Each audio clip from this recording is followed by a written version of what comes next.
By day, there are 3 kids at camp. But also by day, there are 3 podcasters at camp. Creating a podcast that will change the world. Or at least make you laugh and make you think for the next 20 minutes or so. It's going to be epic! Hello, Camp Sababa, and welcome to the latest, greatest and tastiest podcast where kids run the show that other kids can't wait to hear. I'm your host, Sarah, and to my left... Another host, I'm Ilana, and to my left... Ilana! Don't you know it's rude to podcast with your mouth full? Sorry, everyone. I'm Eli, and I just can't get enough of this chocolate babka. My bubba sent it to me in a care package, and she makes the best babka in the whole wide world. Here, try some. My God! Wow, every bite is like fireworks going off in my mouth. Is that a hint of cinnamon? Oh my goodness, this babka is so moist. I want to take a nap on my bed of it. What's your Bubba's secret? She said she'd teach me once I get back home. But that might be dangerous, because if I knew how to make it, I'd be baking babka every day. You know what's funny? The word babka actually comes from the Polish word for grandmother, babcia. So it's pretty appropriate that your grandma is so connected to babka. I can't wait to tell my bubba about the babcia bun that she's been baking the best of this side of Boston. As long as you remember to breathe between bites. You know, babka is definitely rising on my list of favourite Jewish foods. Are there other Jewish foods as good as this? What else is there? Oh, there's so many. Of course, there's the usual suspects, bagels, matzo ball soup, but there are also things that Israelis love, like shakshuka and falafel. You know, we could just ask an expert. How about we send Sam, our roving reporter, to the camp kitchen to ask the head chef? I'm not so sure that's a good idea. Have you tried the camp's food? Well, it just so happens that today, camp has a special chef in the house, and I think they'll know a little something about delicious food. But while we wait for Sam to hoof it on down to the place where we wolf it all down, let's hear from our latest 2 truths and a lie. Hi, my name is Leah and I am 8 years old and I am from London, and today's 2 truths and a lie are: number 1, when challah is braided it should have 6 humps, 1 for each state in Israel. Number 2, Haman Tashin, the triangular desserts we eat at Purim are named after Haman, the villain of the story. Number 3, the only kosher food that comes from a non-kosher animal is honey. Thanks! Gosh, all this talk about food is making my stomach growl. If that's making you hungry, this next segment will probably make it worse. I just got word that Sam is ready to report from the camp kitchen. Take it away, Sam! This is Sam, your roving reporter, coming to you live from the camp kitchen, and it smells great in here. And right here next to me is Sylvia Nakamuli, the head cook. Hello, Sam. Buon appetito and bete avon to all you kids listening. I have so many questions for you. Like, can I have some of those grapes? They sure look good. Oh, sure, Sam. But that's not what you really came to ask me, is it? No, of course not. What I really want to know is that a cupcake? It looks delicious. Sam, how about I just tell you a bit about food and you can munch? You see, I'm not just a camp cook. I'm also a specialist in Italian Jewish food. So can you explain more about what you do? So I do lots of different things and they are all related with food. I'm Italian and I'm Jewish. I cook for catering, for Friday night dinners, bar mitzvahs and weddings, and I really love to feed people. How did you get into being a cook? Did you train to be one? I am so happy that you use the word cook because that's how I define myself. I'm more of a cook rather than a chef, and that's a little bit by choice and a little bit by coincidence. I studied political science at the Hebrew University in Jerusalem, and then I came to London to do a master at the London School of Economics in politics of the world economy. But I always loved cooking. I started cooking professionally about 20 years ago. It started a little bit as an interim thing when I was in between jobs. I started giving cookery lessons. What I do is the teaching and sharing home cooking and keeping all the kosher rules and trying to teach not just about food, but about the histories and about the roots of dishes. Can food tell us about our history? Very much so. I think it's one of the strongest means of really transmitting traditions through generation. People may change country, but one of the things that they bring with them, for example, is food. And that's in order to kind of keep the tradition alive. For example, Rome, where I'm from, is the oldest Jewish community in the Western world, and Jews have been there for over 2,000 years. Can you imagine? So they came straight from Jerusalem after the destruction of the Second Temple, and they stayed there since. Is Israeli food a big mix of different foods from all over the world? Israel is amazing. It's a hub of fabulous food. It's a really conglomerate of Jews coming from all over the world. You have Mizrahi Jews, you have Sephardi Jews, Ashkenazi Jews, and they all brought the cooking traditions and to keep their sense of identity, really. The hummus and tahini and the falafel, you have sabich, so these are all Middle Eastern.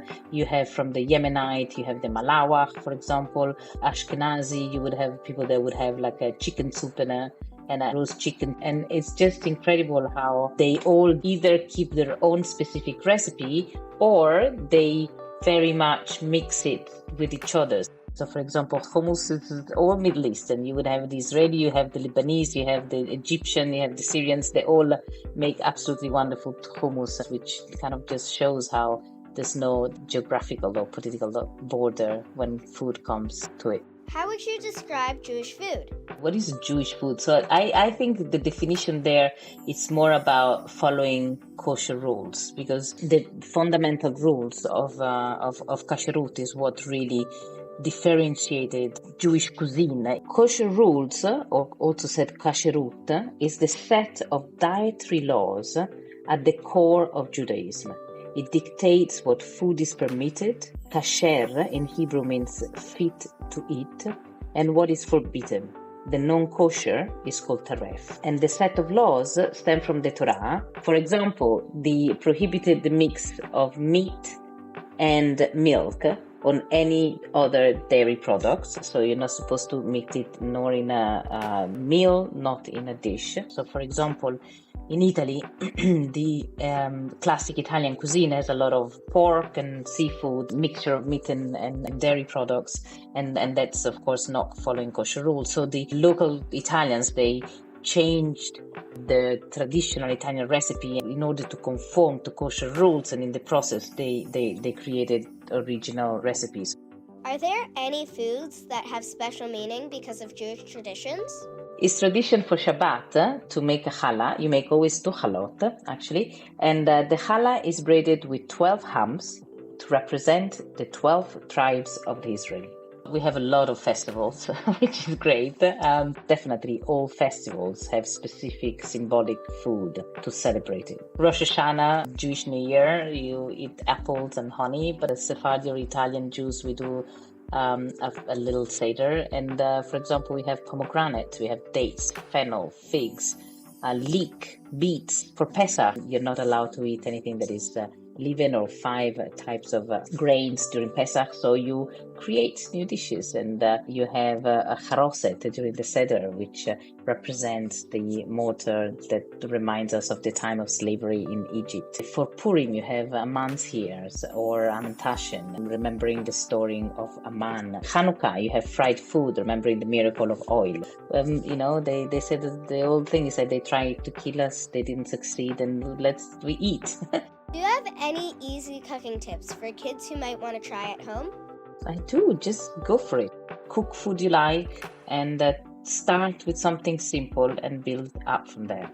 Can you tell us the most joyful part of your job? Feeding people. I'm an Italian Jewish mama. I just take joy about both cooking and just seeing how people enjoy my food. Really, it's as simple as that. My last question. Can you tell us a joke? Joke, yeah. Did I tell you about the joke about the pizza? Oh, no, that's too cheesy. Thank you so much, Sylvia. I can't wait to cook for myself now. Thank you for talking to me today. Thank you, Sam. It's been an absolute pleasure. I'm gonna go cook some food now. Thank you for having me. Back to the guys in the studio. Bye. Thanks for serving up such a delectable chat, Sam. You've certainly left us hungry for some more. Yum yum in my tum-tum. But my favourite non-sweet food is injera. It's a kind of bread that you use like a yummy edible spoon to eat a kind of stew.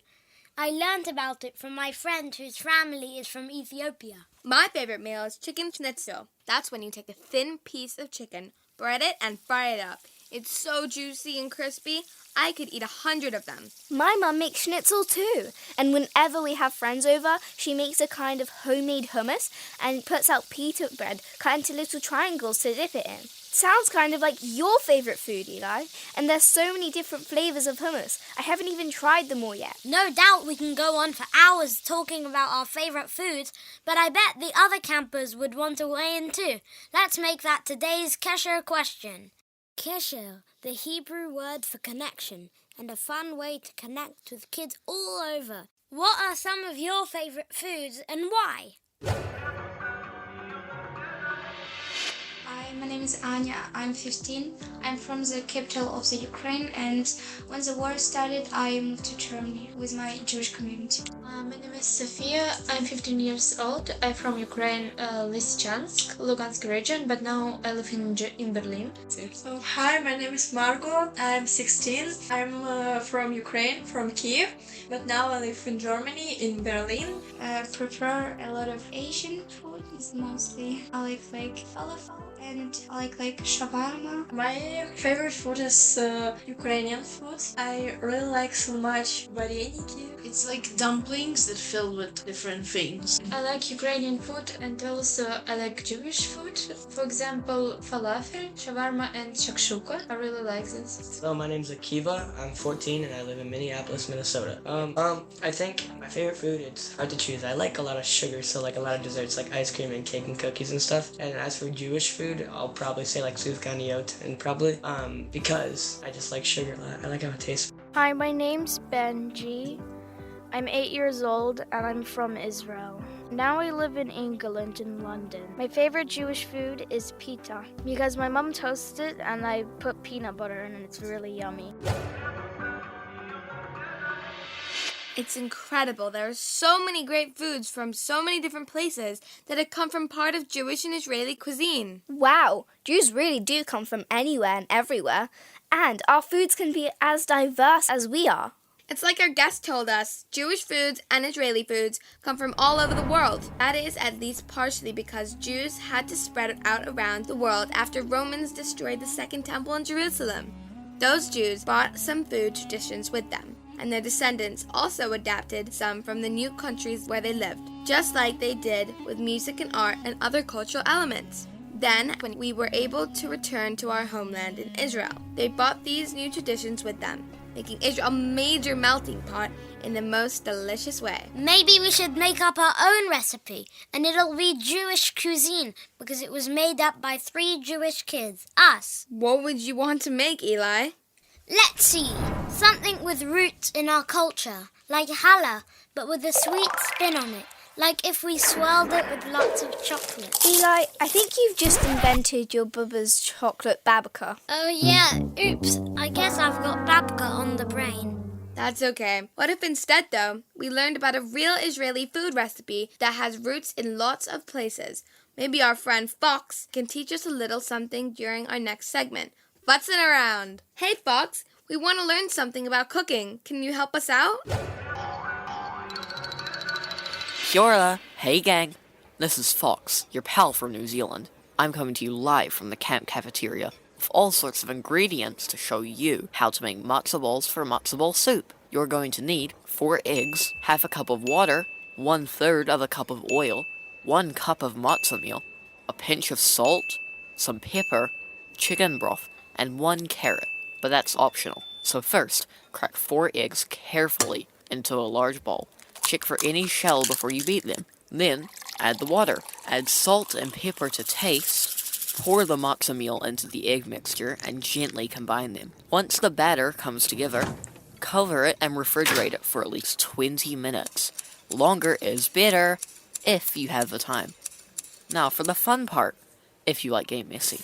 First, wash your hands and then wet them again with cold water so the batter doesn't stick as much. Then, roll a handful of batter into a golf ball sized ball and set it aside. And do this over and over and over and over until your dough is all gone. Now, you have matzo balls all ready to go into soup. Have an adult help you heat up the broth, season to taste, add carrots and other veggies if you like them. Add your matzo balls, and voila! Matzo ball soup.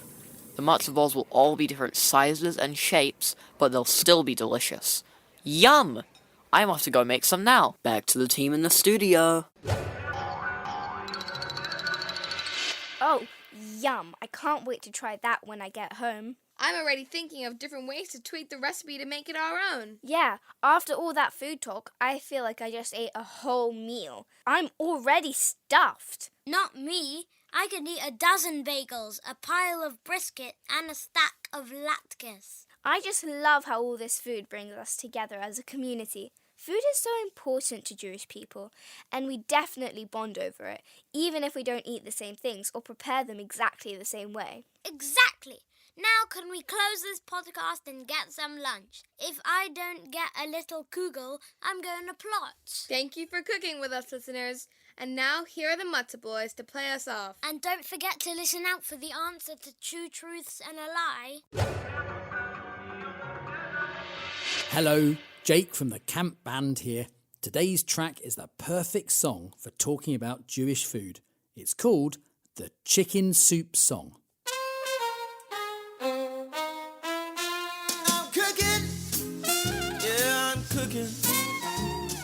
Tasty chicken soup, me and you, yeah, I'm cooking, oh, I'm cooking. Grandmama showed me what to do. You pluck a kosher chicken, put her in a pot, add some water, turn up the heat. Cook it on low, slow, for nice and long. Make sure to skim those bubbles from the top. Cooking, yeah, I'm cooking tasty chicken soup for me and a you. Yeah, I'm cooking, oh, I'm cooking. My Bubba just showed me what to do. Next, you drain the stock and spoon out the fat. We'll need that. The balls are made with a spoon of schmaltz, mixed with 4 eggs, salt, and matzo meal. Add water and refrigerate. Cooking, oh, I am cooking tasty chicken soup. Yeah, I'm cooking, oh, I am cooking. My softer showed me what to do. And now, the moment you've been waiting for, the answer to today's Two Truths and a Lie. Helmetations are named after that horrible baddie named Haman. Boo! That's my favorite bit in synagogue. Oh, and the chocolate-filled ones are the best. It's also true that the only kosher food that comes from a non-kosher animal is honey. Oh, so that means the challah one was a lie. I knew that. My Baba told me challah can be made in all sorts of ways. It often has 12 humps for the 12 tribes of Israel, but there really are no rules, just a lot of different traditions. Thanks so much to all of you for making our audio dreams come true. Remember, tune in next time to laugh, learn, and live with us, your favorite host on the Camp Sababa podcast. Bye for now. If you love this episode, send your feedback to kids@opendormedia.org. And don't forget to rate, subscribe, and share. Thanks so much to everyone who helped to make our podcast. Our hosts, whose real names are Maya, Nina, and Dean. Our roving reporter, Sam. Played in this episode by Esther. Our activity director, Fox. Played by Fox. Our interview guest, Sylvia Nakamuli. This week's Kesha Kids, Leia, Benji, Akiva, Anya, Sophia, Margot. And our house band, the Matzo Boys. Our show was produced and directed by Gemma Last and written by Gemma Last, Joe Hennis and Fran Greenman-Schmitz. Our executive producer is Fran Greenman-Schmitz. Ben Kelly at Soho Sonic is our audio engineer and sound designer. Credits read by John, Last and Poppy. That's me. Created for OpenDor Media with support from the Jim Joseph Foundation, Maimonides Fund and Natan Fund. Tune in next time to our amazing podcast.